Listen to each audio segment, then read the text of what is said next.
What's going on? Thanks to those joining me live and to those that be joining me on archive. D-Style here. Make sure you hit the notification button. That way you're notified every time D-Style comes out live.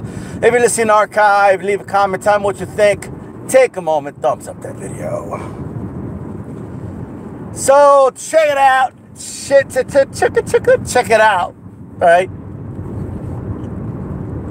I've been waiting to see any updates here, but there doesn't seem to be any updates as of yesterday. But a couple of things to keep in mind, okay? So first of all, the early quote-unquote estimates that are being released are a little weird this time. So I believe I think they're going to be higher. The first estimates that came out, I don't recall the last time an estimate was released and then they said, but we're still counting.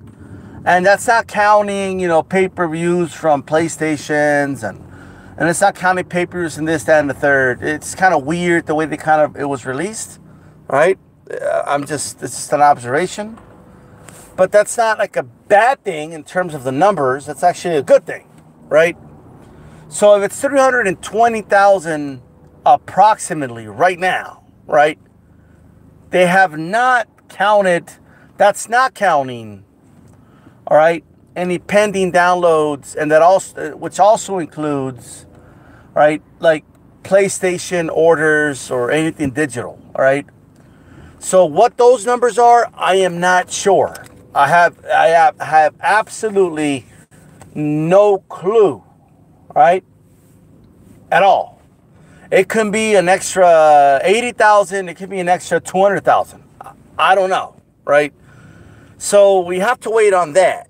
Right? Also, all these numbers are domestic, but we always quote the domestic numbers. Right? So is the fight a success? Yes. The fight is a success. Okay?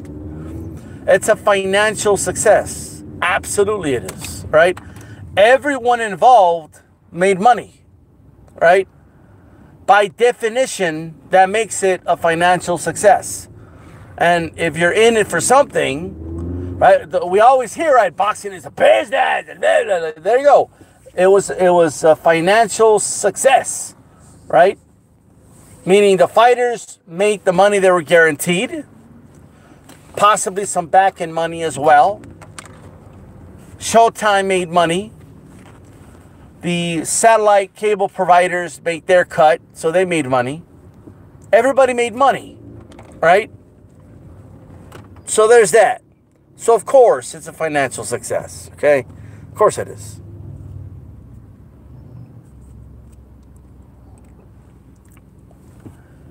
Also, not to mention other platforms. I'm not sure. Somebody's putting that so some countries had the zone. I don't know if that's true or not, but whether it's a zone or a channel or whatnot, hundreds of countries around the world paid, the rights to this fight.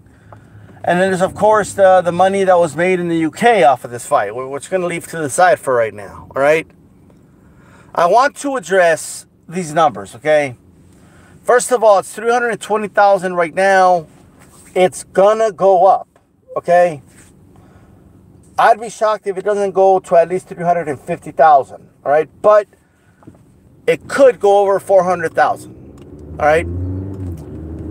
So we're waiting on the numbers, but just based off of the numbers that is reported right now, the 320,000, all right? Not only is it a financial success, all right? All right, it's also a good look moving forward, right, for boxing and for Deontay Wilder, right? Now, was it 1 million buys, 2 million buys? No, it was not, okay? But every fighter needs to start somewhere when they sell pay-per-view, right? Every fighter at some point needs to start somewhere, right? So even fighters that were built up on pay-per-view, like let's say Chavez Jr., was getting like 200,000, 150,000. Those were considered successes, right? When Mayweather first started on pay-per-view, he started with a established known fighter in Arturo Gatti, and that fight did, in the 300,000 mark, over that, right? In fact, the Judah fight, the Baltimore fight, all those fights did around that mark. If you look at De La Hoya when he started, that's around the mark that he started, right? And slowly, progressively began to sell more as his fights, progressed. Or his career progressed, I'm sorry. So, for this being a first-time pay-per-view, right, these are good numbers, right? Especially everything boxing has going against it, right?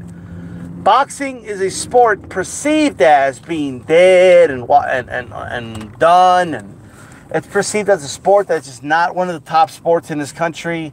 It's perceived as a sport that nobody wants to watch anymore, nobody wants to pay for anymore. It's a sport that people have consistently said they're done with boxing forever, and it's corrupt, this, that, and the third. So that's, even with all that perception, all right, even fighting a guy who, in Fury, who doesn't have any type of history whatsoever, and getting, high profile numbers in the US, it's given all that, given the fact that heavyweight boxing in general has not sold these type of numbers since Roy Jones fought John Ruiz.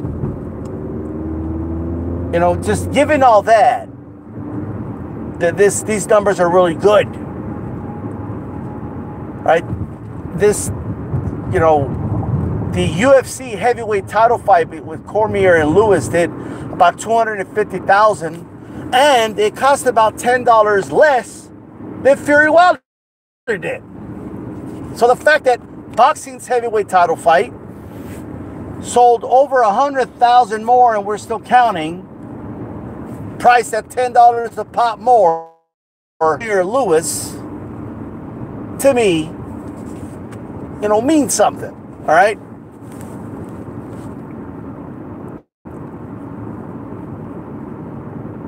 These are good numbers. All right. I mean, I still remember that, these aren't they're better than the Ward Kovalev numbers. Any of the two fights, they're better than any Triple Canelo. When Triple G fought Lemieux, it did like 180,000 or some shit like that. So at the end of the day, these are good numbers. All right. And it's a good pathway to eventually getting to even the bigger numbers. All right. So I think more people, if they do a rematch, it's going to sell more. I think it's word of mouth has gotten around. The people that did buy it would want to buy it again. So I honestly believe the rematch is going to sell more. I think the press conference is going to get more attention. I think mainstream media is going to cover it a lot more now. All right. You're seeing Wilder, getting an interview after interview in places that wouldn't call Wilder over for an interview like 2-3 years ago. All right, at all. So I think this is a good thing, man. This is a good look. Right? Anyone who's looking at these numbers and saying, "Oh, it's not a million, so it's not good," then they're a jackass. Okay. Now one little theme I keep hearing, one little narrative is, oh, the numbers are good, but some Wilder fanboy said it was going to do 2 million, right? Now, first of all, let's keep it real, okay? Maybe like 2% of Wilder's fans were out there saying that this fight was going to do 2 million, okay? I didn't see an epidemic of anyone saying that this fight's going to do 2 million buys, all right? So saying that is absolutely ridiculous, okay? Also, let's just stick to the merit of it, all right? The question of whether it was a success or not has nothing to do with what so-and-so said or what so-and-so expected, or, all right? This fight was a financial success, all right? I know I hear people talking about the gate. Oh, the gate. The gate did like 5 million, right? Oh, they didn't sell out. Like, because look at the prices. There was a high price tag on those tickets. All right? They could have sold the tickets for $25 a pop and sold out the place. All right? You know, it just wouldn't have gotten as much of in revenue. Right? We don't even know what the gate of these stadium fights are over there in England, because Hearn will not release the numbers. All right? But I've heard with those nosebleed, they're like $20 a pop for these nosebleed tickets. All right? So I don't want to hear this bullshit.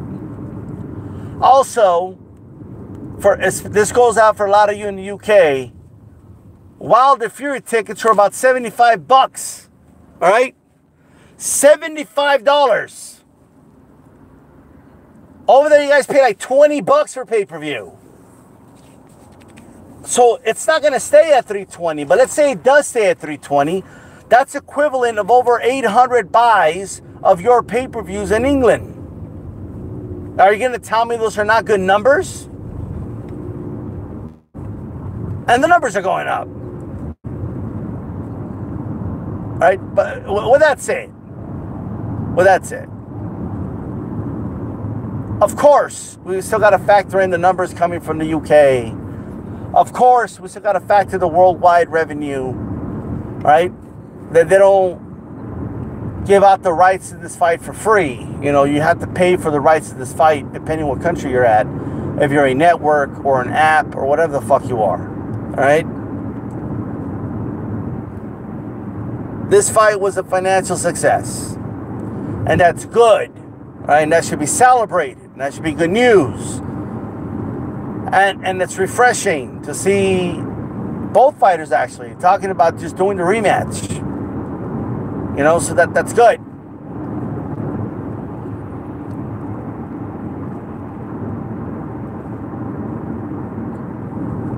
I do believe it's going to get to the 400,000 mark, just because as soon as I saw that, oh, we're not counting digital orders and orders like from PlayStation 4s, and why wouldn't you count those? Like, what's it like? That doesn't make sense to me. But I know it's like a new thing now, but there you go. All right. There's also theater money that's coming in. All right. I don't know of any closed circuit, but if there was closed circuit, there's money of that coming in.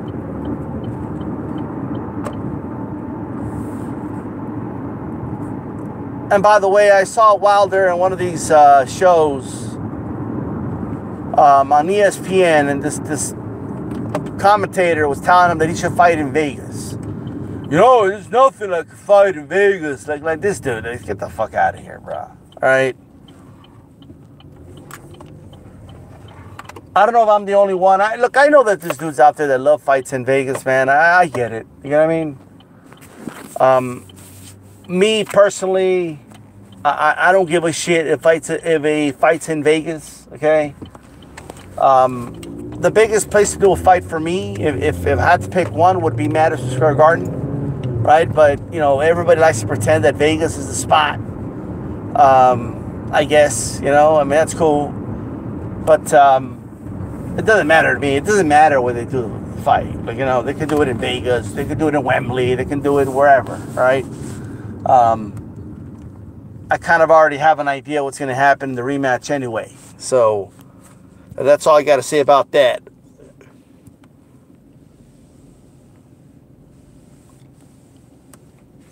All right, Haplotide says it was less pricey in the Mayweather-Gotti era. Well, you know, true, but this you gotta account for inflation too, Haplotide. All right, so we're looking at about the same. You know, if you account for inflation. I haven't done the math, but that would be interesting to know. But this style you don't understand, somebody said. Anyways, guys, can't be reading the comments that much. I'm driving here. I'm going to wrap this up. Good success, man. Overall, it's a success. And something to build on, right? It's something to build on. And the best way to look at it, like, you know, the best example I can give you is kind of like when an artist first comes out and releases their first album, you know. And then from there, if people like what they heard, this doesn't apply anymore because, you know, nowadays everybody just streams music. But when you know, when CDs would come out and stuff, and people like what they heard, those same people were going to come back the second time around, you know. And then more people are going to start, you know, listening to your music. And then from there, you know, your next album sells more, et cetera, et cetera. It's the way it is, okay? So I just think that it surpassed. I thought the fight would do about 200,000. If I'm honest, that's around the range I felt the fight was going to do. So it did more than what I expected. You know, that there is still something to the effect of when you say the heavyweight champion of the world, that term belongs to boxing. That's to say, you know, the MMA heavyweight champion, or the UFC heavyweight champion, or kickboxing heavyweight champion. You know, you have to emphasize just to make sure that you're not talking about it, right? But when you say the heavyweight champion of the world, right? When you say a heavyweight title, I honestly believe, you know, the weeks going into the fight, people that have not watched boxing for a while or gave up on it, you know, there's some people out there that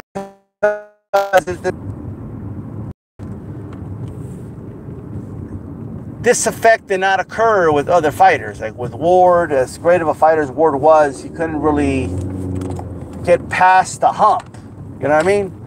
And I'm not saying Wilder has passed the hump yet in terms of being a megastar, but he's started, you know, that path, you know?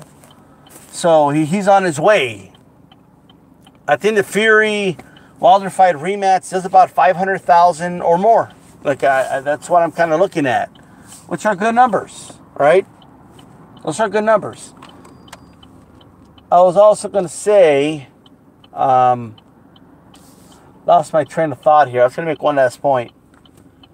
The heavyweight champion. Let me tell you something about the heavyweight champ, all right?